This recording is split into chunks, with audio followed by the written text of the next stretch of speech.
Assalamualaikum warahmatullahi wabarakatuh. Bertemu kembali kita dalam materi sosiologi ya. Ini materinya masih interaksi sosial. Nah, yang akan kita bahas pada pertemuan kali ini yaitu bentuk-bentuk interaksi sosial. Seperti kemarin sudah dibahas bahwa interaksi sosial ini merupakan inti dari kehidupan masyarakat. Kenapa manusia melakukan interaksi? Karena manusia memiliki naluri gregorianisme, yaitu naluri ingin bersama dengan manusia lain dan bersatu dengan lingkungan sosialnya. Lalu bentuk-bentuk interaksi sosial seperti apa sih di dalam masyarakat? Karena interaksi sosial itu sendiri kan pengertiannya suatu proses sosial yang bersifat dinamis. Artinya ada kalanya yang dalam bentuk kerjasama, ada kalanya juga kita terlibat konflik atau pertentangan. Apabila interaksi sosial yang terjalin itu syarat interaksi sosial itu tidak terjadi dengan baik, misalnya komunikasi yang kurang efektif gitu, sehingga bisa menimbulkan konflik karena kesalahpahaman. Karena bentuk-bentuk interaksi sosial ada dua, ya, ada proses asosiatif dan proses atau bentuk disosiatif. Dalam proses asosiatif ada 4 bentuk, ya, proses asosiatif. Yang pertama adalah kerja sama, ya. Kerjasama ini merupakan usaha bersama antar individu atau antar kelompok untuk mencapai tujuan bersama, ya. Lalu bentuk-bentuk kerjasama apa saja? Di sini ada gotong royong. Gotong royong merupakan ciri khas masyarakat Indonesia, ya. Lalu kemudian ada koalisi, ya. Koalisi ini maksudnya atau artinya adalah penyatuan antara dua kelompok atau dua organisasi atau lebih yang mempunyai tujuan yang sama, kemudian ingin mencapai tujuan itu secara bersama-sama. Ini koalisi. Lalu ada bargaining atau tawar-menawar. Ya, bargaining atau tawar-menawar contoh misalnya di pasar gitu ya, ketika kita ada kerjasama antara penjual dengan pembeli, ada tawar-menawar, pembeli mendapatkan barang, lalu penjual menjual barangnya, gitu. Di sini ada kerjasama, satu sama lain saling menguntungkan. Lalu ada joint venture. Joint venture ini merupakan kerjasama antara dua pihak dalam pengelolaan suatu pembangunan tertentu. Misalnya dua perusahaan atau lebih bekerja sama membangun jalan tol, gitu ya. Lalu kemudian ada kooptasi. Nah, kooptasi ini adalah bentuk kerjasama di mana di situ terdapat proses penerimaan unsur-unsur baru atau gaya baru dalam pelaksanaan kepemimpinan, ya, dengan maksud untuk mengurangi ketegangan atau mengurangi konflik, gitu. Jadi ketika ada pemimpin baru memberikan suatu kebijakan yang baru atau aturan yang baru, maka diterima oleh sebagian besar anggota, gitu ya, itu koersi. Lalu kemudian ada arbitrasi, ya. Arbitrasi ini adalah proses penyelesaian konflik dengan melibatkan pihak ketiga. Arbitrasi biasa juga disebut dengan istilah perwasitan, ya. Artinya pihak ketiga ini, keputusan pihak ketiga bersifat mengikat. Artinya keputusan pihak ketiga harus dipatuhi oleh kedua belah pihak yang berkonflik. Jadi pihak yang berkonflik mau tidak mau harus menerima keputusan dari pihak ketiga, oleh karenanya disebut mengikat, ya. Seperti wasit misalnya, ketika ada pertandingan sepak bola, kata wasit kartu merah, ya harus kartu merah diterima oleh kedua belah pihak yang sedang bertanding. Itu yang dimaksud dengan mengikat. Lalu kemudian misalnya ada mediasi. Nah, mediasi pun sama sebetulnya melibatkan pihak ketiga. Jadi penyelesaian konflik dengan melibatkan pihak ketiga. Hanya di dalam mediasi pihak ketiga ini tidak memiliki kewenangan untuk menyelesaikan konflik. Artinya keputusan pihak ketiga tidak bersifat mengikat. Jadi pihak ketiganya hanya sebagai penengah atau hanya sebagai mediator, hanya sekedar memberikan saran, hanya sekedar memberikan masukan terhadap pihak yang berkonflik.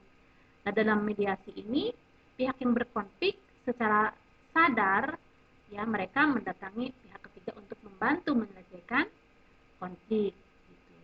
Lalu kemudian ada toleransi, ya, di dalam akomodasi. Toleransi itu ya sikap saling menghargai. Kemudian lagi ada adjudikasi. Adjudikasi itu proses penyelesaian konflik dengan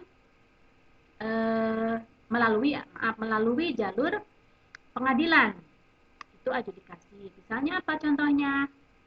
Misalnya sengketa sengketa lahan gitu ya, atau misalnya konflik dalam rumah tangga, perceraian, diselesaikan di jalur pengadilan. Nah, itu adjudikasi. Kemudian proses asosiatif yang ketiga adalah akulturasi.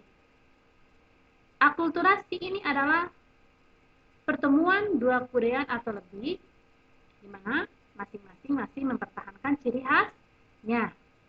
Itu akulturasi. Contoh misalnya agama Hindu yang mayoritas ada di Bali itu ya, itu kan merupakan pengaruh dari India. Ya. Tetapi agama Hindu di Bali tetap masih mempertahankan ciri khas Balinya. Cara beribadatnya, tempat beribadatnya tidak sama persis dengan India. Jadi kultur Bali itu masih tetap dipertahankan. Lalu kemudian ada yang keempat, asimilasi.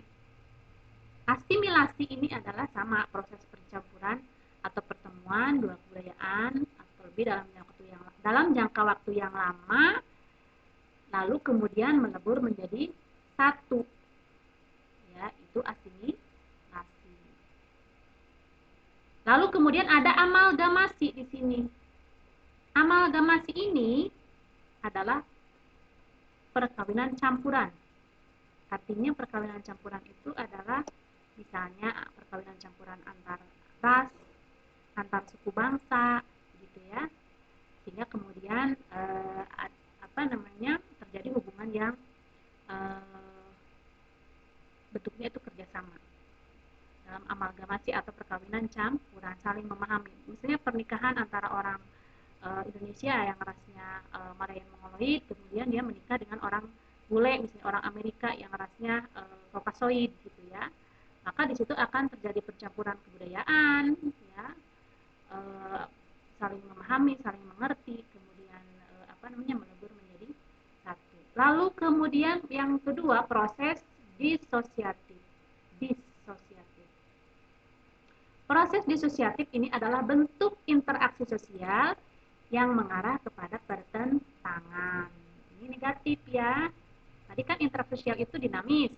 Ada kalanya dalam bentuk kerjasama, asosiatif, maka ada kalanya dalam bentuk yang negatif kita ini. Nah, proses disosiatif misalnya apa?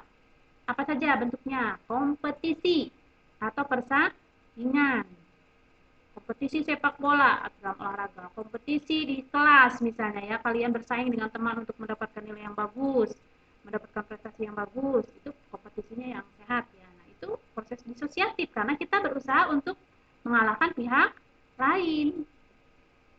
Kemudian ada konflik yang kedua atau pertentangan. Nah, konflik ini bentuk disosiatif ya atau pertentangan. Biasanya dari kompetisi, ya di dalam konflik itu ada kompetisi. Ada keinginan untuk mengalahkan pihak lawan, bahkan membuatnya tidak berdaya, itu dalam konflik ya. Ingin mengalahkan. Nah, ini bentuk disosiatif. Lalu kemudian juga ada kontrapensi. Kontrapensi ini suatu bentuk hubungan sosial yang sifatnya itu antara kompetisi sebetulnya dengan konflik. Jadi kontrapensi itu contohnya misalnya kita tidak suka terhadap seseorang, tetapi kita tidak berani secara terang-terangan. Kemudian kita menghasut misalnya pihak lain untuk ikut-ikutan tidak suka terhadap orang yang tidak kita sukai tersebut. Nah, itu kontrapensi, penghasutan. Contoh dari kontrapensi. Jadi untuk hubungan sosial itu ada yang positif, yaitu proses asosiatif, lalu juga ada yang negatif, yaitu proses disosiatif. Silakan. Untuk lebih lengkapnya barangkali kalian bisa mencari sendiri materi dari berbagai sumber, boleh pinjam dari buku di perpustakaan atau misalnya browsing di internet, di YouTube, gitu banyak sekali sumber belajar ya, tidak terbatas saat ini, kalian bebas. Ibu hanya memberikan uraian singkat saja barangkali ya tentang bentuk hubungan sosial. Terima kasih atas kerjasamanya.